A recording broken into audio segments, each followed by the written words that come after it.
السلام عليكم ورحمة الله وبركاته. الرسالة دي لعائلة الحاج جابر والحاجة سعدية. أنا زعلانة جدا جدا جدا جدا يا جماعة، عيب كده، حرام كده، كلهم ولادك يا حاجة سعدية. ما تجيش مع واحد عشان ابنك ده محمد ده غلبان جدا ومراته غلبانة جدا، كلنا فقراء، ما حدش غني غير الله، غني غير الله. وانتوا كنتوا الاول كنتوا جنيه يعني، ليه تقولوا اهلها؟ لا، اهلها مش فقراء، اهلها وسط، حلوين كويسين وطيبين. هي البت نفسها طيبه وبتحب ابنك وهو بيحبها، نفرق بينهم ليه؟ ده عندهم بنت، مش كفايه ساب البت الاولانيه؟ دلوقتي حلوت في عينيكي، ما جبتهاش من الاول ليه؟ ما جبتهاش ليه؟ ولا عشان تجيزي ولا؟ ده حرام. اعتبرها بنتك يا ستي، انت الاول كنت بتحبيها وبقيت تقولي تنقيتي، دول تنقيتي، وكنت بتحبيها. ايه اللي جرى؟ عشان زعلتي شويه؟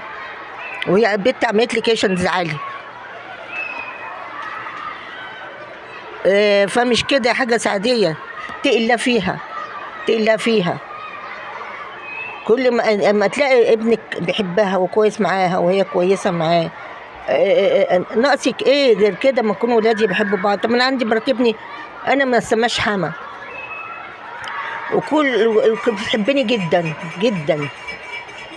لا، انا حما طيبه وماليش دعوه بينهم يعملوه، ما بتحشرش. وبعدين عشان اجعل ابني التاني، لا، انت اصلحي، شوفي ده زعلان من ايه وده زعله من ايه، خديه كده بسياسه وروحي زوريه زي ما تزوري حمدي، روحي له هيفرح. ومحمد بيحبك جدا وبيحب اهله جدا، وما غلطش في حمدي العكس اللي غلط فيه، هو ما غلطش فيه عشان اخوك كبير. انتوا عين وصابتكم، ده عين بنت لذينه دخلت في وسطكم. انا كنت بحبكم جدا لغايه الان، ما بكرهكوش، بحبكم، بحب ولادي كلهم، حتى رجعت الله يرحمهم وزياد. ما انا طول عمري معاكم، مع حمدي ووفاء، بقالي سنين، طول عمري بحبكم، بتفرج عليكم بشوفكم دلوقتي بقيت. ولما اتجوزوا ولادك حسن بصي عامله زي ما بتعاملي نهال تعاملي ولاء مش وحشه والله، طيبه، ونهال مش وحشه وطيبه. كل النسوان ولادك حلوين وبحبهم جدا وكلهم طيبين، بس انتي حضرتك لازم توفقي بينهم، عشان خراب بيوت مش بالساهل ومش شويه. فيا حبيبتي، عشان ما حدش يرجع عليكي ولا حد يقول عليكي كلمه وحشه، وبعدين تعملي حاجات عشان تجازيها. هاتي بجوز ابنه ولا مرات ابنه. وبعدين سحر، بتعرف تعمل سحر؟ دي غلبانه ولا تعرف تعمل سحر؟ يعني كانت عملته نومه باغنيه، عملته مثلا لاي حاجه، مش ممكن. لا شكلها البت يا عين امها مريضه، يعني البت ما كفكيش سبق، ما فرحتش في الولاده، قامت وراحت على العنايه المركزه والعصب السابع وبقها اتعوج وعينيها شدت، عين الاعصاب. ولغايه الان كان زمانها خفت من الزعل والنكد. طبعا هتخف ازاي؟ اذا كان جاب لها مامتها واختها يقعدوا معاها شويه عشان نفسيه البت تعبانه، ما يجراش حاجه. وانت حضرتك روحي في اي وقت، ده هو بيتك، بس الله يخليكي ما تعملي في قلق كده، عشان حرام، بنت ناس حرام. خافي عليها برضه اكنها بنتك. انا زعلانه على اللي بيحصل ده، انا زعلانه. حسن ومحمد ده كانوا حبايب جدا ويحبوا بعض جدا، واقفين جنب بعض قوي، والاخوات كلهم كانوا بيحبوا بعضيهم. ما اعرفش، ده عينه جات لكم والله عين. ربنا يبعد الشيطان من عندكم يا رب، يبعد ولاد الحرام الشياطين، يبعتهم انت كريمه حمدي ده اخوك الاصغر منك يا حبيبي، خليكوا حلوين، انا زعلان انتوا زعلانين. ده انا اولادي بيزعلوا شويه بتجنن والله، بقى زعلانه واقعد ادعي لهم. ولما حد يجيب سيره حد انا باكل، يعني مثلا لو الاخ شتم في اخته من وراها انا باكله، دي اختك تشتمهاش، اجي قدامها لو هي برضو عملت اقول لها ده اخوكي. انما كده لازم نحببهم في بعض مش نكرههم في بعض. ربنا يهدي النفوس، ربنا يهدي النفوس يا رب، وتصطلحوا وتبقوا كويسين مع بعض يا رب، تبقوا كويسين، ما اجيب لكم حاجه وحشه تاني.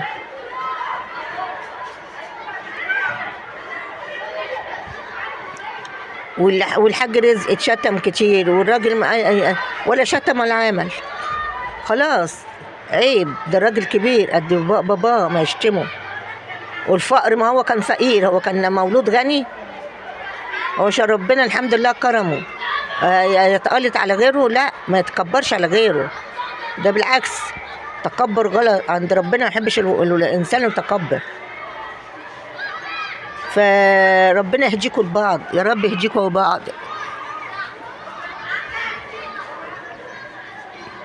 ومحدش والنبي زعل ولا عيانه مريضه، عايزين نفسيتها تبقى مرتاحه. الواد بيتكلف ده كله، بيعمل ده كله عشان البنت يعني تخاف من ام بنته مهما كان، وبيموت في بنته وبيحبها. طب اشمعنى شروق بنت دلوقتي؟ فين شروق من زمان؟ ما ابو زياد قال على شروق وكنت بتكدبه ما فيش شروق، ودلوقتي عشان تجزيها في شروق ما اجيب شروق واعمل شروق. ماما اتجوزت شروق، ماما لسه ما اتجوزتش، اتجوزت. ربنا فرح الجميع وسهل للجميع،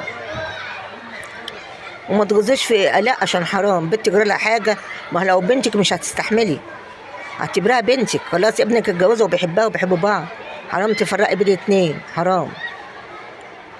وهي مش ممكن تعمل لك ولا تزعلك ولا تزعل حد، ولا مش وحشه، ولا طيبه، وامها طيبه جدا جدا جدا. زعلتي من اخوها ملهاش دعوه، هي ملهاش ذنب.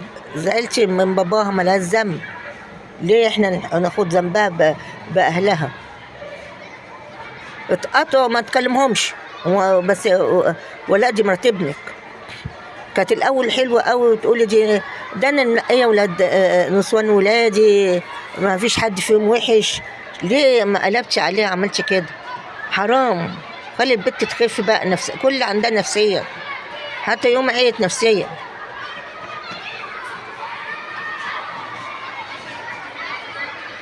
وربنا يهدي يا رب، يا ربنا يهدي النفوس يا رب، ويهديكوا لبعض.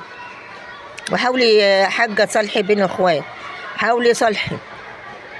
محمد ياما شالك، هو واجب عليه يشيل مامته وباباه وكله، ياما كان بيغسل لكم ما شاء الله شويه سجاجيد كتير، هو اللي كان بيغسل السجاد، حتىش في ولادك بقى كان بيعرف يغسلها.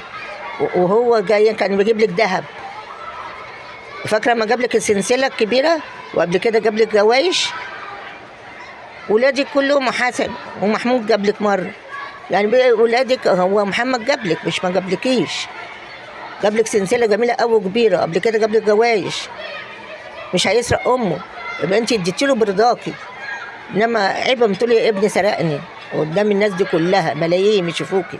ابنك مش حرامي، ابنك الحمد لله ربنا كرمه، وربنا يكرمكم كلكم، ويبعد عنكم العين الوحشه يا رب. يا رب الاقيك اتصلحتي كده، حمزي مع محمد مع حسن مع محمود مع كل. انت الام، انت القدوه بتاعتهم، انت امهم تلميهم، مش تفرقي وتدي على ابنك محمد. ومحمد اللي كان واقف جنبك طول عمره هو اللي واقف جنبك، ولغايه ما دعيتي عليه وعملتي فيه ايه؟ قلت له مش هسامحه. ليه ما سامحوش؟ الكلمه دي غلط. الام تقول لابنها مش هسامحك طول عمرك لغايه ما اموت، لا حرام عليكي، عمل لك ايه كل ده؟ لو حتى زعل اخوه هيستلحوا، انت صالحيهم، مش تدعي عليه وتقولوا كده عشان اخ تاني، لا. ده لغايه ده كله يقول للناس والنبي ما حد يزعل امي، ولا حد يقول لامي كلمه وحشه. امي فوق دماغي، مهما تقول فوق دماغي، ما حد يزعل امي، ما حد يقول لهاش انا هزعل، ولا امي ولا ابويا، الاتنين فوق دماغي، محدش يقول لهم كلمه كده ولا كده، وشايل همك عشان الناس ما تضايقكيش،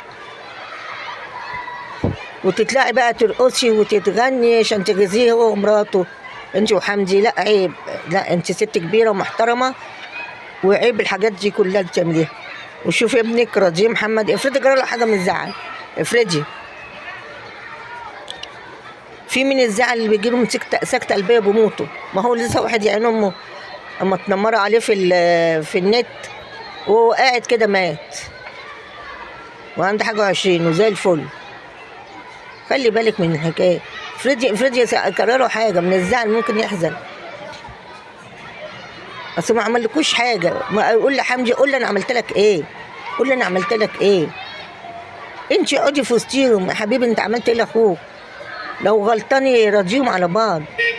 لو حمدي غلطان يقول له انت الكبير المفروض ما تعملش في اخوك كده، مش تيجي مع حمدي على ابنك التاني. كلهم ولادك وكلهم المفروض غلاوه واحده، ما تجيش على واحد عشان واحد ابدا.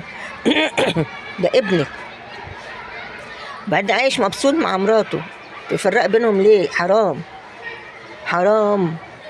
ولا مش شكل ان بتعرف تعمل سحر ولا بتعمل حاجه، ولا غلبانه جدا، هي امها غلابه جدا وطيبين، مش ممكن هتعمل لك حاجه.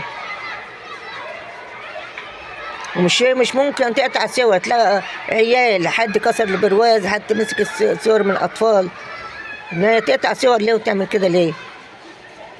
ربنا يهدي يا رب، ربنا يهدي النفوس يا رب، ويهديكم كلكم لبعض يا رب، يا رب يهديكم لبعض يا رب.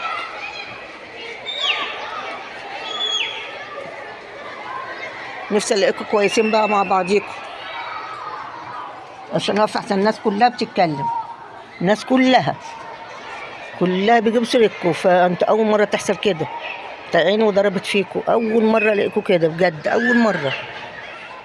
ربنا يا رب يحفظكم ويحفظ ولادك ويخليكي ويخلي باباهم ليهم ويخليهم ليكي، وربنا يهديكي كده وتشوفي محمد برضه راضيه، عشان حرام، ده ابنك وده ابنك، حرام.